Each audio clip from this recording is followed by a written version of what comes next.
North district में एक पुराने रेजिडेंशियल एरिया के बाहर, जहां एलिवेटर भी नहीं था, एक आदमी मंद स्ट्रीट लाइट के नीचे बाइसिकल चला रहा था। जैसे ही वो अपने रेंटेड कम्युनिटी के गेट के पास पहुंचा, उसकी नजर सड़क किनारे लगे लेट नाइट स्नैक स्टॉल पर पड़ी। वह रुक गया। बॉस, 2 फ्राइड नूडल्स पैक कर दीजिए, एक में ज्यादा मीट और एक में ज्यादा वेजिटेबल्स। हाउले, प्लीज थोड़ा वेट कीजिए। कुछ देर बाद उसने पैसे दिए, 2 पैकेट लिए और बाइसिकल लेकर अंदर चला गया। की होल में घुसी, क्रैक, दरवाजा खुला। लिविंग रूम रोशनी से भरा था। सफेद पजामास पहने, लंबे खुले बाल, खूबसूरत चेहरा। चिनशियू सोफा पर बैठी थी। टीवी पर चल रहे सीरियल मदर इन लॉ और डॉटर इन लॉ की वॉर में पूरी तरह डूबी हुई। हॉलवे की आहट सुनकर ही उसे पता चल गया था कि शेन वुफेंग लौट आया है। वह मुस्कुराई। शेन वुफेंग, काम से लौट आए? मिडनाइट सिर हिलाया। मिडनाइट स्नैक लाया हूं, खाओगी? हाँ, वह हंस दी। शेन वुफेंग ने पैकेट टी टेबल पर रखा। तुम्हें ग्रीन वेजिटेबल्स पसंद है, ऊपर वाले पोर्शन में ज्यादा डलवाए हैं। Thank you. चिनशियू ने डिस्पोजेबल चॉपस्टिक्स निकाली। टीवी देखते देखते खाना शुरू कर दिया। शेन वुफेंग भी बैठ गया। खाते खाते वह उसे देखने लगा। 1 महीने से ज्यादा हो गया किया था। चिनशियू कभी जॉब ढूंढने बाहर नहीं जाती। घर पर टीवी, मोबाइल, कंप्यूटर या फिर अपने कमरे में सोना। कुकिंग भी नहीं आती, टेक ऑर्डर, बस यही रूटीन। क्या देख रहे हो? अचानक ची मुड़ी। मेरे चेहरे पर कुछ लगा है? नहीं। शेन वुफेंग ने तुरंत नजर हटा ली। कुछ देर बाद वह उठ गया। पजामास लेकर बाथरूम में शावर लेने चला गया। उसके जाते ही चिनशियू ने भी खाना खत्म किया, गार्बेज साफ किया, मोबाइल उठाया, डेट देखी। धीरे से बुदबुदाई, 1 महीने से ज्यादा हो गया, ऑर्गेनाइजर अभी तक नहीं आया। अभी मैं सेफ हूं। रात। एक लंबा चौड़ा आदमी फ्लोरल क्लोथ्स पहने बार के अंदर गया। तेज म्यूजिक गूंज रहा था। उसी समय एक ड्रंक युवक हैवी मेकअप वाली वुमन को पकड़े बाहर निकल रहा था। हॉकुन से टकराने ही वाला था। वह तुरंत साइड मुड़ा। वॉमिट। हॉकुन ने झटके से उसका सिर धक्का दिया और सारा उल्टी उस वुमन पर। आह! वह चीख उठी। मेरे बड़े भाई को क्यों धक्का दिया? 2 छोटे गुर्गे चिल्लाए। उन्होंने उनकी तरफ देखा भी नहीं, सीधा अंदर चला गया। स्लॉट! दोनों को लगा सबके सामने इंसल्ट हो गया। वे दौड़ पड़े। हॉकुन की आंखों में कोल्ड ग्लेयर चमका। वह मुड़ा। एक किक। पहला गुर्गा उड़ गया, दूसरा रुक गया। तुम रुको! वह अपने घायल साथी और ड्रंक बड़े भाई को लेकर भाग गया। हॉकुन अंदर बढ़ गया। कुछ देर बाद एक प्राइवेट रूम में पहुंचा। दरवाजा खोला। अंदर हो पेंग था, एक वुमन के साथ। हो पेंग ने एक्सप्रेशन बदला। इतने रूड मत बनो, नॉक कर सकते थे। अगर बिजनेस के बीच डिस्टर्ब किया तो नाराज हो जाऊंगा। हो पेंग ने वुमन से कहा, फे फे, बाहर जाओ, बाद में कंटिन्यू करेंगे। वह चली गई। होकन सोफा पर बैठ गया। जिस वुमन को ढूंढने को कहा था, न्यूज? 2 दिन हुए हैं। रोंगचेंग 10 मिलियन से ज्यादा पॉपुलेशन वाला शहर है। इतनी जल्दी कैसे मिलेगी? होकन ने ठंडी आवाज में कहा, स्पेशल चैनल से ढूंढो, मत कहना तुम्हारे पास तरीका नहीं। हुपेंग ने साय लिया। कुछ साल पहले पॉसिबल था, अब नहीं। एबिलिटी मैनेजमेंट ब्यूरो ने क्रैकडाउन किया है। कई लोग जेल में हैं, कोई रिस्क नहीं लेता। होकुन की भौहें सिकुड़ी। ऑर्गेनाइजेशन ने टाइम लिमिट दी थी। 2 दिन बीत चुके थे। कोई क्लू नहीं। कोई एब्सोल्यूट नहीं होता। पैसे बोलते हैं। पूछो, कितना चाहिए? होपेंग ने वाइन ग्लास उठाया। टन्स? एक ही घूंट में खत्म किया। धीरे से मुस्कुराया। तुम सही हो, स्ट्रिक्ट मैनेजमेंट है, लेकिन कुछ लोग पैसे के लिए रिस्क लेते हैं। खून की आवाज सख्त हो गई। अमाउंट? पिंक की आंखों में चालाक चमक आई। लगभग 5 लाख युएन। क्या? डेर ने उलझन भरे चेहरे के साथ पूछा। पक्का नहीं। कोई अजीब सी आवाज है।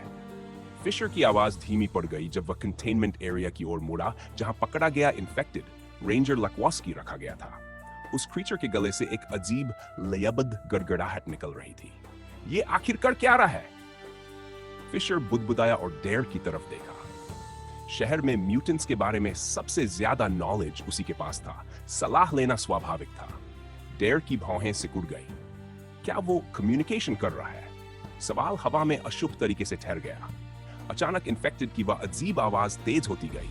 कुछ ही पलों में वह कान फाड़ देने वाला शोर बन गई। डेर की रीढ़ में सिहरन दौड़ गई। बढ़ते डर के साथ उसने अपनी दराज से लेजर पिस्टल निकाल ली। ये ठीक नहीं है। वह बोल ही रहा था कि एक जोरदार विस्फोट ने उसकी बात काट दी। फिशर बिना एक पल गंवाए मॉनिटर्स की ओर दौड़ा। रिसर्च फैसिलिटी के कैमरास में जो दिख रहा था वह भयावह था। म्यूटेंट्स का एक झुंड इमारत के अंदर घुस चुका था। अचानक हुए हमले ने गार्ड्स को संभलने का मौका तक नहीं दिया। वे जमीन पर गिरे पड़े थे। पास रहो, फिशर चिल्लाया, तेजी से मैना थ्रेड्स बुनते हुए। डेयर तुरंत उसके पीछे पोजीशन में आ गया, हथियार कसकर पकड़े हुए। लैब का दरवाजा कांपा और अगले ही पल टूट गया। म्यूटेंट्स का सैलाब अंदर घुस आया। फिशर ने मैना चैनल किया। उसके ब्रेन क्रिस्टल के जरिए 2 आईसी एलिमेंटल्स प्रकट हुए। उनके शरीर जियोमेट्रिक थे, रोम्बॉइड टॉर्सो और ट्रायंगुलर हेड, लेकिन उनकी शक्ति बिल्कुल वास्तविक थी। उनके शरीर से निकलती आईसी ऑरा ने सामने आते म्यूटेंट्स की रफ्तार धीमी कर दी। वे टूटे दरवाजे के सामने खड़े होकर इन्फ्लक्स रोकने लगे। फिशर ने अपना फ्लेल उठाया और सीधा लड़ाई में कूद पड़ा। उसने एलिमेंटल्स को आदेश दिया, प्रोफेसर डेयर के सामने आइस शील्ड खड़ा करो। आदेश तुरंत पूरा हुआ। एक मजबूत आइस वॉल डेयर के सामने उभर आई, जिससे कमरे का टेम्परेचर गिर गया। ये क्या कर रहे हो? डेयर चौंक गया। मरना है क्या शिलियन? फिशर ने सख्त स्वर में जवाब दिया। नहीं, लेकिन डेयर की आवाज धीमी पड़ गई। हिलो मत, सब मैं संभाल लूंगा। फिशर एक पल भी नहीं रुका। वह सीधे भीड़ में घुस गया। उसका फ्लेल दाएं बाएं घूम रहा था, म्यूटेंट्स की खोपड़ियां तोड़ता हुआ। लेकिन वे खत्म होने का नाम नहीं ले रहे थे। आइस एलिमेंटल्स अपने हाथ घातक चाप में घुमा रहे थे। उनकी ऑरा से कई इन्फेक्टेड जमने लगे। हर वार के साथ जमे हुए शरीर बर्फीले टुकड़ों में टूट रहे थे। लैब के संकरे रास्ते ने फिशर को फायदा दिया। एक साथ सीमित संख्या में ही म्यूटेंट्स अंदर आ पा रहे थे। फिर भी वह निश्चित नहीं था कि वह उन्हें अनंत समय तक रोक पाएगा। हर बार जब एलिमेंटल्स आइस वॉल्स खड़ी करते, ह्यूमनॉइड मॉन्स्टर्स की बेकाबू फ्यूरी उन्हें तोड़ देती। वे अकेले अकेले उतने शक्तिशाली नहीं थे, लेकिन साथ मिलकर बेहद खतरनाक थे, शायद हेनिएट के कंट्रोल में।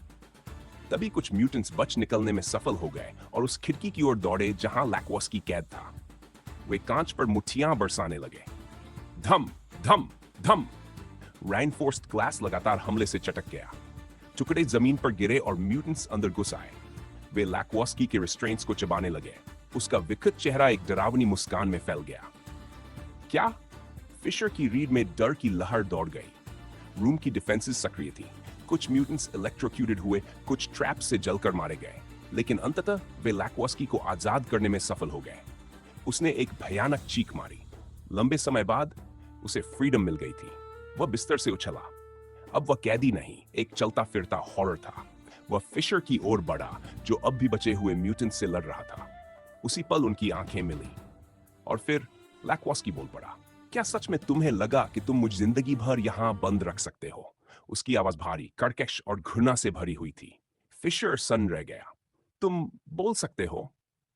लैक्वॉस्की की आंखों में खतरनाक चमक उभरी। मैं सिर्फ बोल ही नहीं सकता। तुम्हें होश कब आया? फिशर ने पूछा, साथ ही न्यूरल लिंक्स के जरिए माना बहाकर अपने एलिमेंटल्स की पावर बढ़ाई। लैक्वॉस्की ने तिरस्कार से मुस्कुराया। वो मायने नहीं रखता। उसकी आवाज ठंडी और निर्दयी हो गई। जो मायने रखता है वो ये है कि आज तुम दोनों मरने वाले हो।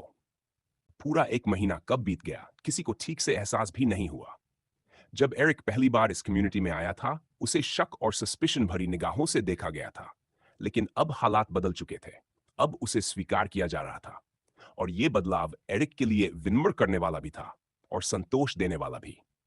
ये सब एक झटके में नहीं हुआ। धीरे धीरे, लगातार मेहनत और धैर्य के साथ, आउटसाइडर से वह सच में इस कम्युनिटी का हिस्सा बन गया। जो लोग पहले उस पर शक करते थे, वे अब अपनी राय बदलने लगे थे। सिर्फ उसकी एडवांस्ड फार्मिंग टेक्निक्स की नॉलेज या उसके अटूट वर्क एथिक की वजह से नहीं, बल्कि इसलिए भी कि उसके आने के बाद गांव में सुधार दिखने लगा था। उसने लोगों को सिखाया कि फसल कैसे सबसे एफिशिएंट तरीके से उगाई जाए, इरिगेशन के नए तरीके बताए, यहां तक कि मिट्टी की फर्टिलिटी बढ़ाने का तरीका भी समझाया। लेकिन वह सिर्फ सलाह देकर अलग नहीं खड़ा रहा। एरिक खुद खेतों में उनके साथ पसीना बहाता था। हार्वेस्ट के समय वही मेहनत, वही थकान और वही संतोष। उसके प्रति सम्मान सिर्फ जान से नहीं आया। असली टर्निंग पॉइंट था थॉर्नरूट वॉर्टेक्स का मामला। वो प्लांट लंबे समय से गांव के लिए अभिशाप बना हुआ था। मिट्टी के सारे न्यूट्रिएंट्स चूस लेता था, खेतों को बंजर बना देता था। लोग लगभग हार मान चुके थे। तभी एरिक ने पहल की। उसने एक टीम बनाई, खुद लीड किया और उस प्लांट को ढूंढ निकाला। उसके फ्लोरा और फौना के एक्सपर्टीज ने रास्ता दिखाया। एक बार समस्या पहचान ली गई, बाकी काम गांव वालों ने मिलकर संभाल लिया। उस दिन के बाद एरिक अब रहस्य में आउटसाइडर नहीं रहा, वह इस गांव का हिस्सा था, एक जरूरी हिस्सा। और सच कहें तो शुरुआत में जिस तरह उसके साथ व्यवहार हुआ था, उसके बाद यह बदलाव अप्रत्याशित था। लेकिन एरिक ने भी समझ लिया, ये लोग जितना लेते हैं उससे कहीं ज्यादा देने की क्षमता रखते हैं। उस पूरे महीने उसका शेड्यूल भरा रहा। दिन में खेत और बाकी समय ट्रेनिंग। खासकर न्यूरल लिंक्स बनाने पर उसका ध्यान था। गांव का शांत माहौल उसके लिए आदर्श था। जितना वह अभ्यास करता उतना ही महसूस करता कि उसकी एबिलिटीज फैल रही हैं, मजबूत हो रही हैं। नेथानियल की पावर के साथ उसने 2 नए न्यूरल लिंक्स बनाए। अब वह RH03 पर पहुंच चुका था। उसका फोर्स पर कंट्रोल पहले से कहीं ज्यादा सटीक हो गया। मैना उसके मेंटल ऑर्डर्स का बिल्कुल सटीक पालन करती थी। जैसे वह सोचता वैसा ही आकार लेती। हेस की पावर अलग थी। उसमें भी उसने न्यूरल लिंक्स बढ़ाए और RH03 तक पहुंचा। पैसिव बोनस के कारण उसकी इंटेलिजेंस में नोटिसेबल बढ़ोतरी हुई। वह अपने माइंड को आसानी से स्प्लिट कर सकता था, एक साथ कई थॉट्स और टास्क संभाल सकता था। समय के साथ यह स्किल और सहज होती गई। हालांकि हेस के न्यूरल लिंक्स की संख्या अभी भी ज्यादा थी, लेकिन एरिक की इंटेलिजेंस तेजी से उसके करीब पहुंच रही थी। बैटल के दौरान उसकी स्ट्रेटेजिक थिंकिंग बेहतर हो गई थी। वह दूसरे कामों में उलझा होने के बावजूद सराउंडिंग्स पर शार्प अवेयरनेस रख सकता था। नई परिस्थितियों के अनुसार सोच बदलने की यह क्षमता उसे साफ स्ट्रेटेजिक एडवांटेज देती थी। स्ट्रेंथ एनहांसर पर भी उसने खूब काम किया। वो पावर जो उसे जेरिडॉन एंटेरिस से मिली थी। 2 नए न्यूरल लिंक्स ने उसकी फिजिकल स्ट्रेंथ को और एम्पलीफाई कर दिया। अब वह कम माना में ज्यादा ताकत हासिल कर सकता था। आखिर में उसने प्लांट मास्टर में भी 2 न्यूरल लिंक्स जोड़े। वह पावर जो उसके जन्मजात ब्रेन क्रिस्टल और शैडोथॉर्न डालिया के मर्ज से बनी थी। अब वह कम माना में वही काम कर सकता था जो पहले ज्यादा ऊर्जा लेता था। प्लांट्स की ग्रोथ तेज हो गई थी। उन्हें कंट्रोल करना आसान हो गया था। वह फ्लोरा के साथ कम्युनिकेशन करता, उनकी रिदम्स और पैटर्न समझता। वह सूखी जमीन को फर्टाइल बना सकता था, कांटेदार झाड़ी को अपने कांटे गिराने पर मजबूर कर सकता था। नेचर के साथ यह सिम्बियोटिक रिश्ता उसकी पावर को एक नई गहराई देता था। महीने के अंत तक एरिक के भीतर बदलाव साफ था। उसका मूड बेहतर था, ताकत बढ़ी थी। उसे पता था यह बस शुरुआत है, सीखना अभी बाकी है, मास्टरी अभी दूर है। लेकिन अब वह आने वाली चुनौतियों के लिए तैयार था। धूसर आसमान के नीचे एरिक, सैमुअल और बाकी फार्मर्स काम में जुटे थे। बादलों की चादर के बीच से निकलती सुनहरी किरणें उनकी परछायां खेतों पर लंबी खींच रही थी। चारों ओर फैला हरा भरा मैदान आसपास की सर्द मुरझाई वेजिटेशन से बिल्कुल अलग दिख रहा था। हवा में मिट्टी, पके फलों और ताजी पत्तियों की मिलीजुली खुशबू थी, कुदरत की जीवंत महक। सैमुअल और एरिक अब अक्सर साथ काम करते थे। पिछले महीने में यह उनकी आदत बन चुकी थी। उनके हाथ कठोर हो चुके थे, अनगिनत घंटों की मेहनत की गवाही देते हुए। वे पौधों के तनों को सावधानी से पकड़ते, पके फलों को अभ्यास भरी सहजता से तोड़ते। उनके चेहरे पसीने और धूल से भरे थे, लेकिन नजरों में एकाग्रता थी। पत्तियों की सरसराहट, मिट्टी पर कदमों की लेबद आहट और बीच बीच में फार्मर्स की हंसी और बातचीत। पूरा खेत एक जीवित, सांस लेता दृश्य बन चुका था। एरिक और सैमुअल खेत में काम कर रहे थे कि तभी दूर से किसी ने आवाज लगाई। एरिक ने मुड़कर देखा, वेनेसा थी। उसने सैमुअल को इशारा किया। सैमुअल तुरंत काम छोड़कर उसकी तरफ दौड़ पड़ा। एरिक थोड़ा उलझ गया। उसने बगल में खड़े ईथन की तरफ देखा। अब वो सिर्फ साथी नहीं, लगभग दोस्त बन चुका था। ईथन थॉर्नवुड, करीब 1.8 मीटर लंबा, दुबला लेकिन मजबूत। बचपन से खेत में काम करते करते उसका शरीर लीन और डिफाइंड हो गया था। बिखरे हुए चेस्टनट बाल, हल्की शरारत से चमकती हेजल आंखें, मजबूत जॉ लाइन और नाक पर हल्के फ्रेकल्स। आज भी वही काम वाले कपड़े, मजबूत पैंट, मिट्टी से सने बूट्स। उसका इजी गोइंग स्वभाव, तेज दिमाग और मजाक करने की आदत मुश्किल दिनों को भी हल्का बना देती थी। सैमुअल और वेनेसा नजर से ओझल हो गए तो एरिक ने पूछा, इतनी अर्जेंसी किस बात की है? ईथन ने काम से हाथ रोका, बाल कान के पीछे किए और कुछ सेकंड चुप रहा। फिर बोला, शायद अब तुम्हें बता देना चाहिए। क्या? ईथन की आवाज शांत थी लेकिन बात भारी थी। वेनेसा और बाकी लोग तुम्हें सोल्जर क्यों समझ रहे थे, उसकी वजह थी। एरिक ध्यान से सुनने लगा। फ्रेंट, ईथन ने नाम लिया। वो समय समय पर अपने सोल्जर्स यहां भेजता है, किसी चीज के लिए जिसके बारे में अभी बात नहीं कर सकता। उसका चेहरा गंभीर हो गया। हर बार वो कुछ मांगते हैं और जब हम मना करते हैं तो किसी न किसी तरह हमें सजा देते हैं। इरिक की कूद गई। ईतन आगे बोला, उन्होंने हमारे पानी में जहर मिलाया था। अगर हमारे गांव में एक ऐसा व्यक्ति नहीं होता जो पानी क्रिएट और कंट्रोल कर सकता है तो हम खत्म हो जाते। उसकी आवाज में कड़वाहट साफ थी। उन्होंने हमारे हंटर्स को परेशान किया, शिकार करना मुश्किल बना दिया। आसपास के टाइड्स और दूसरे जानवर भी शायद उन्होंने ही मरवा दिए ताकि हम भूखे मरे। एरिक चुप खड़ा सुनता रहा। खेत शांत था, हवा हल्की थी, लेकिन अब उस शांति के पीछे एक अलग ही हिस्ट्री सुनाई दे रही थी। एरिक ने धीमे से कहा, अब बहुत कुछ समझ में आ रहा है। ईथन ने पूछा, क्या? एरिक ने गहरी सांस ली। थॉर्नरूट वॉर्टेक्स यहाँ नेचुरल नहीं था। ये इस इकोसिस्टम का हिस्सा नहीं है। मुझे शुरू से लगा था किसी ने जानबूझकर लगाया है। उसने बदली हुई हरी जमीन की तरफ देखा। अब समझ में आ रहा है किसने और क्यों। फ्रेंड की चाल साफ दिख रही थी। भूखा रखो, पानी खराब करो, इकोसिस्टम बिगाड़ो। लेकिन सवाल अभी भी था, क्यों? आखिर मकसद क्या था? एरिक के दिमाग में शक था। हेस की पावर के बाद उसका क्रिटिकल थिंकिंग और तेज हो गया था, लेकिन वह अंदाजे पर नहीं जीता। उसे एक कन्फर्मेशन चाहिए था। तभी दूर से घंटी बजी, एक तेज कर्कश आवाज। एरिक का शरीर एकदम सख्त हो गया। यह विलेज बेल थी और इसका मतलब था खतरा। वह पहले ही दौड़ चुका था, एरिक भी उसके पीछे। वे हरे खेतों से होते हुए विलेज हॉल की तरफ बढ़े। रास्ते में लोग इकट्ठा हो रहे थे। धीमी धीमी फुसफुसाहट, घबराई आवाजें। जैसे जैसे वे आगे बढ़े, खेतों की खुली जगह खत्म हुई और गांव का केंद्र सामने आया। पेड़ों से जुड़े घर, हवा में लटके ट्रेडिंग पोस्ट्स, पुराने विशाल तनों में तराशी गई पब्लिक स्पेसेस। आम दिनों में ये जगह खुली और आजाद लगती थी। आज नहीं। माएं बच्चों को अपने पास खींच रही थी। अधूरा काम, अधूरी रसोई। सब छोड़कर लोग नीचे उतर आए थे। हवा में तनाव था। फुसफुसाहट अब साफ सुनाई दे रही थी। सब विलेज हॉल के सामने इकट्ठा हो रहे थे। लकड़ी से बना विशाल भवन जहां फैसले होते थे, जश्न मनते थे, कम्युनिटी साथ बैठती थी। आज उसके दरवाजे खुले थे और अंदर न्यू अलेक्जेंड्रिया से आए कुछ अनचाहे मेहमान खड़े थे। एमोस के शब्दों के साथ ही भीड़ में धीमी धीमी सहमति की फुसफुसाहट फैल गई। लोगों का हौसला और मजबूत हो गया। हैसलर सब देख रहा था। उसका शक बढ़ रहा था, लेकिन उसने उसे दबा लिया। अभी उसका ध्यान सिर्फ अपने मिशन पर था। यह कोई नेगोशिएशन नहीं है एमोस, हैसलर ने सख्त आदेशात्मक स्वर में कहा। तुम फ्रेंट की जमीन पर रहते हो और तुम्हें फ्रेंट के कानून मानने होंगे। एमोस शांत रहा। हम आजाद लोग हैं, हैसलर। हम प्रकृति के नियमों के साथ जीते हैं। इस जमीन को अपना कहकर दावा नहीं करते। इसे खरीदा बेचा जाने वाला सामान नहीं मानते। तुम्हारे कानून हमारे लिए मायने नहीं रखते। हैसलर का चेहरा और सख्त हो गया। उसकी हथियार पर पकड़ अब खुलकर दिख रही थी। तुम फ्रेंट की अथॉरिटी को चुनौती दे रहे हो एमोस। इसका अंजाम अच्छा नहीं होगा। गांव के नेता ने उस धमकी पर हल्की बेपरवाह मुस्कान दी।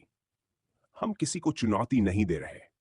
हम बस वैसे ही जीना चुनते हैं जैसे हमेशा जीते आए हैं। स्वतंत्र एकदम शांत हो गई। तनाव अपने चरम पर पहुंच चुका था। अब तक जो बहस सिर्फ शब्दों तक सीमित थी, वह किसी भी पल शारीरिक टकराव में बदल सकती थी। गांव वाले अपने घर की रक्षा के लिए तैयार थे, लेकिन वे ये भी जानते थे कि न्यू अलेक्जेंड्रिया की ताकत से भिड़ने की कीमत भारी हो सकती है। फिर भी आमोस के नेतृत्व में उन्हें उम्मीद की एक किरण महसूस हो रही थी। शायद वे अपनी प्रिय जीवन शैली बचा सकें। Whatever, हैसलर ने झुंझलाकर कहा। उसका चेहरा चिढ़ से पत्थर जैसा सख्त हो गया। एक तेज इशारे से उसने अपने सैनिकों को पीछे हटने का आदेश दिया।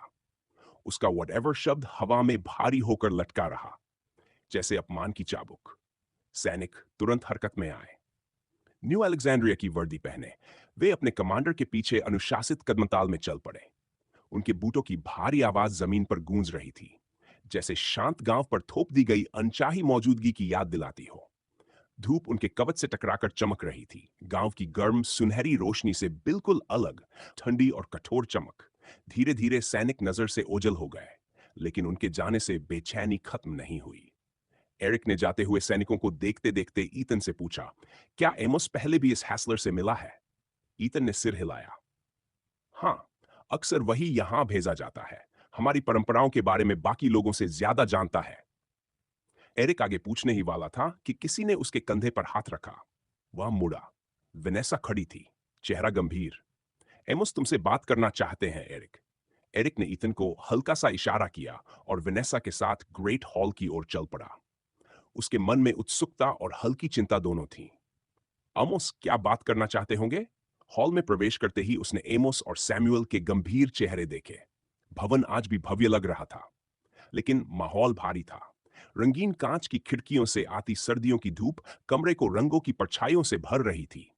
बाहर पेड़ों की पत्तियां हवा के साथ हिल रही थी और उनकी परछाइयां दीवारों पर नाच रही थीं। एमोस और सैमुअल पहले से गहरी चर्चा में थे। इस समुदाय के स्तंभ थे, जिन्होंने अनगिनत कठिनाइयों में गांव का मार्गदर्शन किया था। एरिक उनके सामने पहुंचा। Amos, Samuel. उसने सिर झुकाकर अभिवादन किया। कमरे में सन्नाटा था, बस बाहर पत्तों की हल्की सरसराहट सुनाई दे रही थी। एरिक, एमोस ने शांत स्वर में कहा, हम उस गुफा के बारे में बात करना चाहते हैं जिसे तुमने यहां पहली बार आने पर खोजा था। सैमुअल ने चुपचाप सिर हिलाकर सहमति जताई। उसकी नजरें एरिक के चेहरे के भाव पड़ रही थीं। एरिक का माथा सिकुड़ गया। गुफा? अचानक क्यों? एमोस कुर्सी पर पीछे झुक गए, बाहें सीने पर मोड़ ली। उनकी पैनी नजर एरिक पर टिकी रही। एरिक, उनकी गहरी आवाज कमरे में गूंजी, उस गुफा की हालत के बारे में और बताओ। अंदर जो ढांचे थे, क्या वे अभी भी इस्तेमाल के लायक हैं? एरिक कुछ क्षण चुप रहा। उसे साफ याद था, ठंडे भीगे पत्थर, खाली इमारतें और त्यागे जाने की गूंजती हुई खामोशी। अंदर की इमारतें अभी भी खड़ी हैं, उसने धीरे से कहा। परफेक्ट हालत में नहीं, लेकिन पूरी तरह टूटी भी नहीं। थोड़ी मरम्मत हो तो रहने लायक बन सकती है। अमोस ने सोचते हुए सिर हिलाया। तभी सैमुअल आगे झुके। और थाइड्स, एरिक? उन्होंने गंभीर स्वर में पूछा। तुम उनका सामना कर चुके हो, स्थिति क्या है? क्या वे अब भी खतरा है? सैमुअल के सवाल पर एरिक कुछ पल सोचता रहा।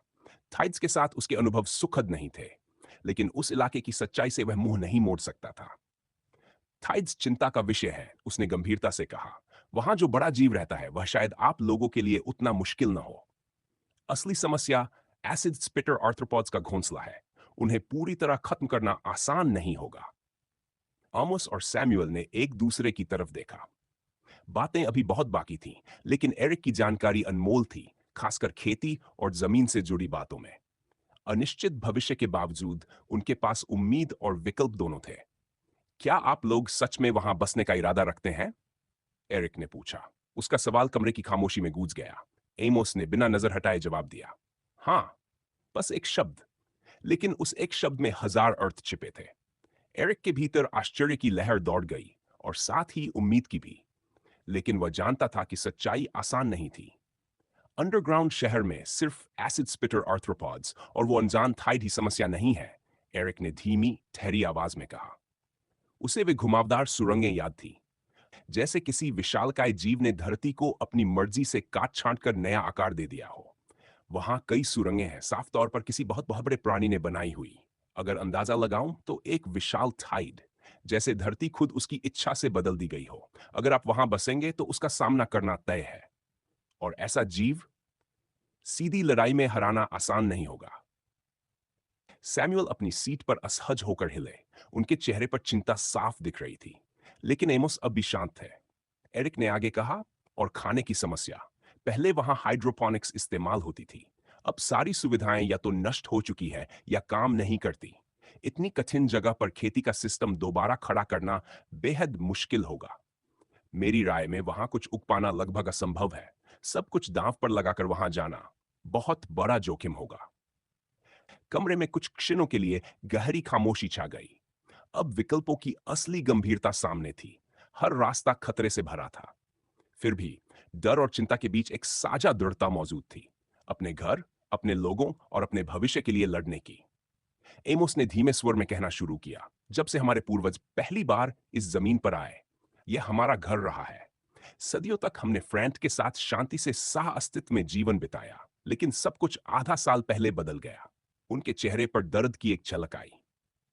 हमारा एक शिकारी फ्रैंट के सैनिकों को मिला, बुरी हालत में, मुश्किल से जिंदा। उन्होंने उसका इलाज किया और हमें लौटा दिया। हम आभारी थे, लेकिन उसके व्यवहार में कुछ अलग था। उनकी नजरें अब पैनी हो चुकी थीं। फ्रैंट के सैनिकों का कहना था कि उस लड़के में असामान्य संख्या में न्यूरल लिंक्स थे, उसकी उम्र के हिसाब से बहुत ज्यादा। जितने उनकी नजर में संभव नहीं थे। कमरे का माहौल और भारी हो गया। एरिक के भीतर हल्की बेचैनी उठी। उसे पता था गांव वालों के पास एक गुप्त तरीका था जिसे वे फ्रैंक की तकनीक से ज्यादा न्यूरल लिंक्स बना सकते थे। अगर उसे पता चल सकता था तो फ्रैंक को क्यों नहीं। अमोस कुछ पल चुप रहे, फिर बोले, एरिक, समझ रहे हो मैं क्या कहना चाहता हूं? एरिक के मन में टुकड़े जुड़ने लगे। फ्रैंक की अचानक बड़ी दिलचस्पी, गांव पर दबाव, असामान्य रूप से शक्तिशाली शिकारी, यह सिर्फ जमीन का विवाद नहीं था। एरिक ने एमोस की आंखों में देखते हुए कहा, मुझे पहले से शक था, लेकिन अब समझ रहा हूं। उसकी आवाज में चिंता साफ थी। फ्रैंक को लगता है कि लिबर्टी वॉच के पास कोई तकनीक है ना? ऐसा तरीका जिससे यहां के लोग तेजी से न्यूरल लिंक्स बना सकते हैं। उसके शब्द कमरे में फैल गए। सबूत उसी दिशा में इशारा कर रहे थे। असामान्य शक्ति, लगातार दबाव। वेनेसा की बातें। एमोस ने धीमे से सिर हिलाया। अब स्थिति और स्पष्ट थी। वे सिर्फ सीमा विवाद से नहीं जूझ रहे थे। वे एक ऐसे राष्ट्र के सामने थे जो शक्ति पाने के नए तरीके पर कब्जा करना चाहता था। कुछ पल की चुप्पी के बाद एरिक ने पूछा, लेकिन क्या सच में आपके पास ऐसा कोई तरीका है? उसके स्वर में गंभीरता थी, लेकिन हल्की सी उम्मीद भी।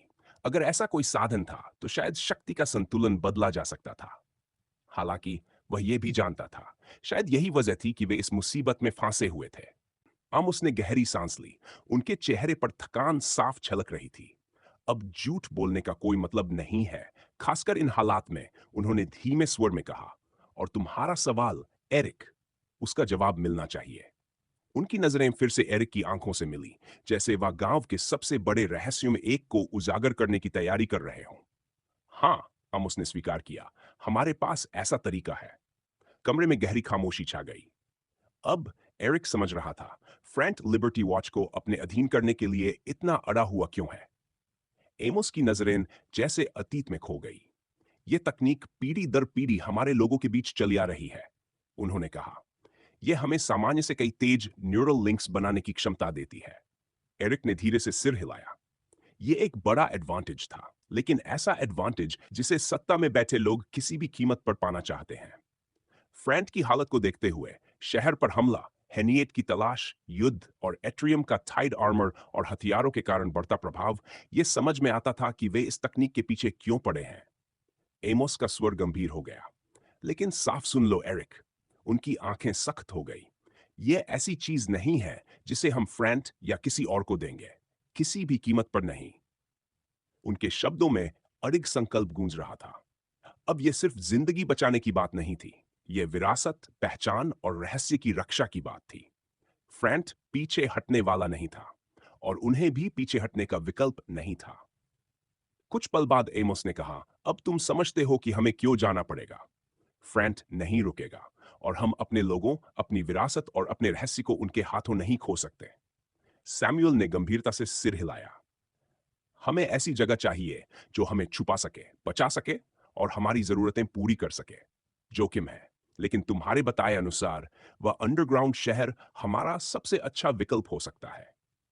एरिक को हैरानी हुई कि वह भी उनसे सहमत था। गुफा प्रणाली में खतरे थे, लेकिन प्राकृतिक सुरक्षा और छुपाव भी था, जिसकी उन्हें सख्त जरूरत थी।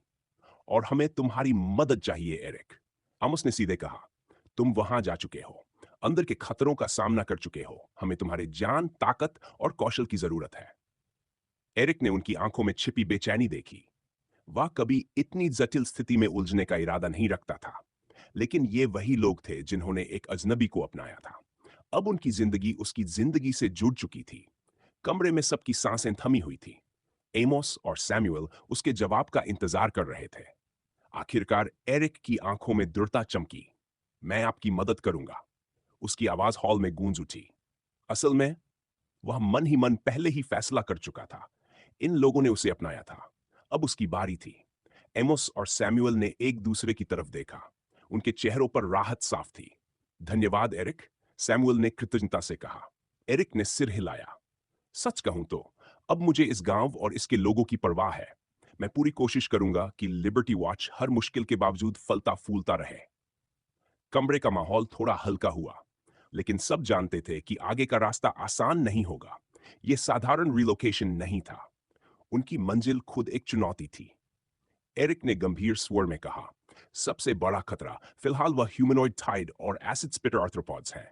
हमें उनके लिए ठोस योजना बनानी होगी और उस रहस्यमयी विशाल टाइड को भी नजरअंदाज नहीं किया जा सकता।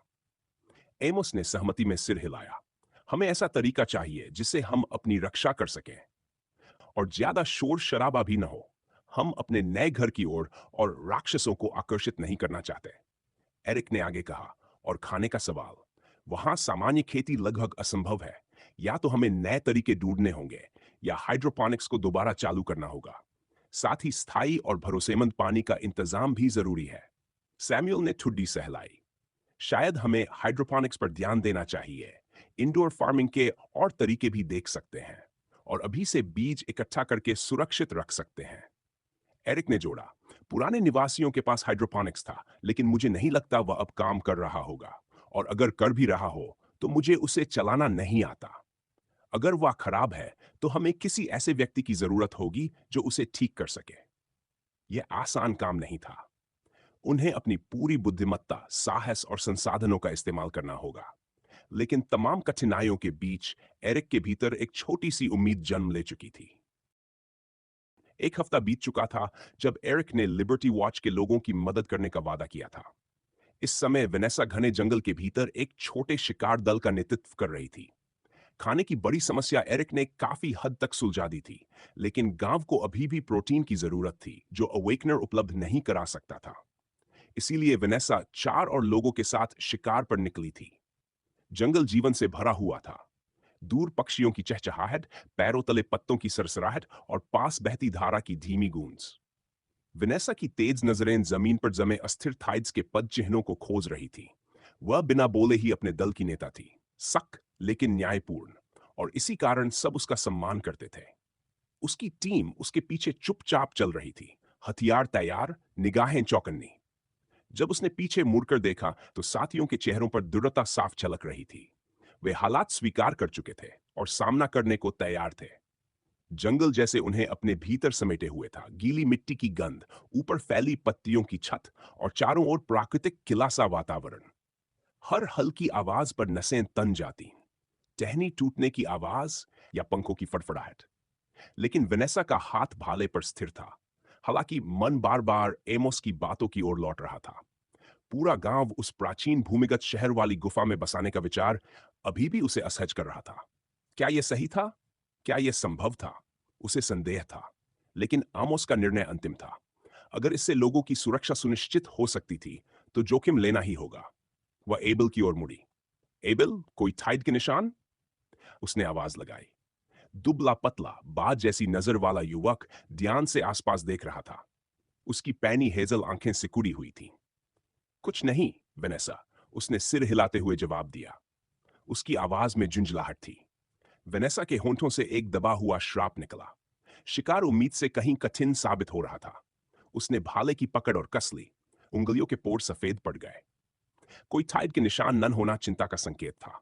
या तो वे अपने सामान्य क्षेत्र से दूर चले गए थे या फिर किसी और वजह से खदेड़े गए थे।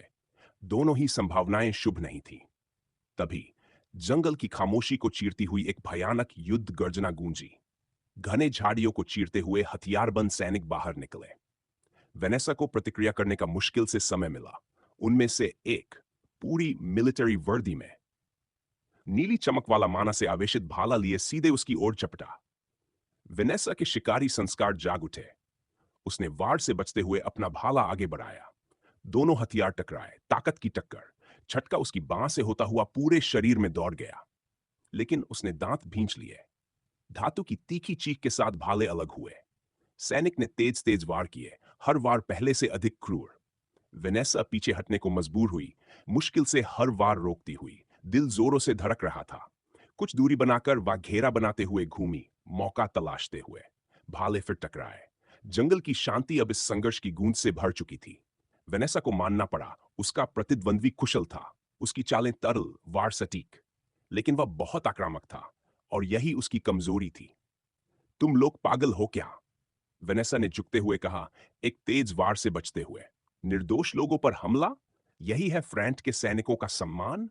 सैनिक की आवाज बर्फ जैसी ठंडी थी। ये तुम लोगों ने खुद चुना है, उसने फुफकारते हुए कहा। उसका माना भाला उसके कंधे को मुश्किल से छूने से चूका। हमने साफ आदेश दिए थे। तुमने अवजियां की। वेनेसा की सांसें भारी हो रही थी। तुम हमें ये नहीं बता सकते कि हम कैसे और कहां जिएं। हमें पूरा अधिकार है। वह गुर्राया, उसके वार और उग्र हो गए। तुम फ्रैंट की भूमि पर रहते हो। तुम फ्रैंट के नागरिक हो, चाहे मानो या नहीं। वेनेसा के भीतर गुस्सा उबल पड़ा। हम लिबर्टी वॉच के नागरिक हैं, उसने डटकर कहा। हम तुम्हारी धमकियों के आगे नहीं झुकेंगे। सैनिक ने तीखी हंसी हंसी। तो फिर तुमने हमें कोई और विकल्प नहीं छोड़ा। इसके बाद शब्द खत्म हो गए। सिर्फ संघर्ष बचा। एक तेज छलावा करके वेनेसा ने उसका भाला किनारे हटाया। उसके बचाव में एक खुला हिस्सा दिखा। वह आगे चपटी, निशाना साधते हुए। लेकिन सैनिक उम्मीद से कहीं तेज था। उसने शरीर मोड़कर वार टाल दिया और पलटकर एक तेज लात मारी। वेनेसा जमीन पर जा गिरी। झटका लगते ही उसकी सांस अटक गई। लेकिन उसने हार नहीं मानी। गहरी गुर्राहट के साथ वह उठने लगी। भाले पर उसकी पकड़ और मजबूत हो गई। उसकी आंखें फिर सैनिक की आंखों से मिली। उन नजरों में एक मौन वादा था। यह लड़ाई अभी खत्म नहीं हुई थी। वेनेसा अभी अब प्रतिद्वंद्वी से भिड़ी ही थी कि अचानक एक तीखी चीख हवा को चीरती हुई गूंजी। उसने बस एक पल के लिए उस दिशा में देखा और उसका दिल जैसे पसलियों से टकराकर दर्द करने लगा। उसकी टीम का मजबूत, अनुभवी हंटर घुटनों पर गिर चुका था। उसकी आंखें अविश्वास में फैल गई थीं। एक तलवार उसके पेट में धंसी हुई थी। उसकी सांसें अनियंत्रित तरीके से उठ गिर रही थीं। अगले ही पल एक फ्रेंचियन सैनिक ने तलवार झटके से बाहर खींच ली, चेहरे पर वहशी मुस्कान के साथ। डेक्लैन जमीन पर गिर पड़ा। वेनेसा ने देखा, उसकी आंखों की चमक बुझ गई। वक्त जैसे धीमा पड़ गया। उसके भीतर शोक की लहर उठी, भारी, दम घोटने वाली। लेकिन शोक मनाने का समय नहीं था, अभी नहीं। उसी पल उसका प्रतिद्वंद्वी फिर झपटा। वेनेसा फिर से उस घातक लय में लौट आई। लेकिन डेक्लन की आखिरी झलक उसकी आंखों में जलती रही और वही उसके भीतर नई आग बन गई। तभी शोर के बीच एक आवाज गूंजी, वेनेसा, भागो। उसका चेहरा पहली बार भय और जल्दबाजी से भरा था। वह एक साथ दो सैनिकों से लड़ रहा था। हर वार रोकते हुए उसकी मांसपेशियां तन गई थी। मैं तुम्हें छोड़कर नहीं जाऊंगी, वेनेसा चिल्लाई, एक और वार रोकते हुए। तुम्हें जाना होगा। एबल ने दर्द भरी आवाज में जवाब दिया, हम इन्हें ज्यादा देर रोक नहीं पाएंगे। बाकी लोगों को चेतावनी दो। हर शब्द में हताशा थी। वेनेसा का सीना कस गया। लेकिन वह जानती थी, एबल सही था। वे यहां बचने वाले नहीं थे। अगर गांव को खबर नहीं मिली तो सब खत्म। उसने गहरी सांस ली, फिर अचानक शरीर मोड़कर अपने प्रतिद्वंद्वी के घुटने पर पूरी ताकत से लात मारी। वह सैनिक पीछे लड़खड़ा गया। बस वही मौका चाहिए था। एबल बिजली की तरह आगे बढ़ा और वेनेसा के सामने आ गया। उसका भाला और सैनिक का भाला टकराए। धातु की चिंगारियां अंधेरे जंगल में चमक उठी। एबल ने आखिरी बार उसकी ओर देखा। भागो वेनेसा। उसकी आंखों में स्वीकृत त्याग था। वेनेसा का दिल मरोड़ गया। एबल ने अपने विशाल शरीर से रास्ता रोक लिया। वेनेसा मुड़ी और दौड़ पड़ी। हर कदम जैसे मौत की घंटी हो। पीछे लड़ाई की आवाजें गूंजती रहीं, फिर धीरे धीरे दूर होती गई। उसके फेफड़े जल रहे थे, लेकिन वह रुकी नहीं। साथियों की मौत का भार उसके साथ दौड़ रहा था। Urgent news. उधर एरिक, सैमुअल और एमोस एक विस्तृत नक्शे पर झुके हुए थे। यह कोई साधारण नक्शा नहीं था। यह था उनके संभावित नए घर का ब्लूप्रिंट। वह प्राचीन भूमिगत शहर। एरिक उंगलियां उस नक्शे पर फेर रहा था। बारीकी से बने ढांचे, विशाल संरचनाएं। यह जगह प्राकृतिक फोर्ट्रेस जैसी है, एरिक ने शांत लेकिन गंभीर आवाज में कहा। ये ऊंची संरचनाएं सिर्फ इमारतें नहीं हैं, ये केव की छत को सहारा देती है। उसने नक्शे पर कुछ कुछ चिन्हों की ओर इशारा किया। अ क्लेट्रियम ओर, एक दुर्लभ खनिज। यह हल्की अलौकिक रोशनी देता था, पूरे केव को एक स्थायी ट्वाइलाइट में डुबो देता था। हमें रोशनी की चिंता नहीं करनी होगी, एरिक बोला। यह सनलाइट नहीं है, लेकिन काम चल जाएगा। सैमुअल और एमोस चुप थे। भूमिगत जीवन अनजाना, जोखिम भरा। लेकिन फ्रैंट का खतरा सिर पर तलवार की तरह लटका हुआ था। रुकना संभव नहीं था। उसी समय दरवाजा जोर से खुला। एक आदमी हांफता हुआ अंदर घुसा। Urgent news, urgent news. उसकी आंखों में दहशत साफ थी। एमोस तुरंत खड़ा हो गया। क्या हुआ? संदेशवाहक ने कांपती सांस ली। सकी टीम, उसकी आवाज टूट गई। उन पर हमला हुआ है। कमरे में सन्नाटा जम गया। यह कोई छोटी घटना नहीं थी, यह सीधा हमला था। लिबर्टी वॉच के सबसे मजबूत हंटिंग ग्रुप पर। यह सिर्फ झड़प नहीं थी, यह युद्ध की घोषणा थी। जो रिलोकेशन प्लान अभी तक सिर्फ एक पॉसिबिलिटी था, वो अचानक रियल बन गया। अब ये देखेंगे वाला मामला नहीं था। विलेज की सेफ्टी अब गारंटीड नहीं थी। फ्रंट का खतरा सामने खड़ा था। एंशियंट सिटी में शिफ्ट होना अब कोई फ्यूचर होप नहीं, सीधी जरूरत बन चुका था। कमरे में कुछ सेकंड की चुप्पी रही। फिर सैमुअल ने पूछा, माथे पर गहरी लकीर के साथ, कोई बचा है? उसकी आवाज कसी हुई थी। मैसेंजर ने मुश्किल से निगला, सिर्फ वेनेसा, बस इतना ही। तीनों, एमोस, सैमुअल, एरिक तुरंत निकल पड़े, गांव की टेढ़ी मेढ़ी पगडंडियों से दौड़ते हुए। दिल की धड़कनें कदमों के साथ तेज होती जा रही थीं। जब वो पहुंचे, वेनेसा जिंदा थी, थकी हुई लेकिन खड़ी थी। आमोस ने लंबी सांस छोड़ी। उसके कपड़े फटे हुए थे, त्वचा पर धूल जमी थी, कुछ कट, कुछ खरोंच, लेकिन पोस्चर सीधा, आंखों में आग। आमोस पास आया, हल्की मुस्कान के साथ बोला, तुम इससे बेहतर भी दिखी हो। वेनेसा ने आंखें घुमाई, लेकिन होंठों पर हल्की सी हरकत थी। उसे कोशिश समझ आ गई थी।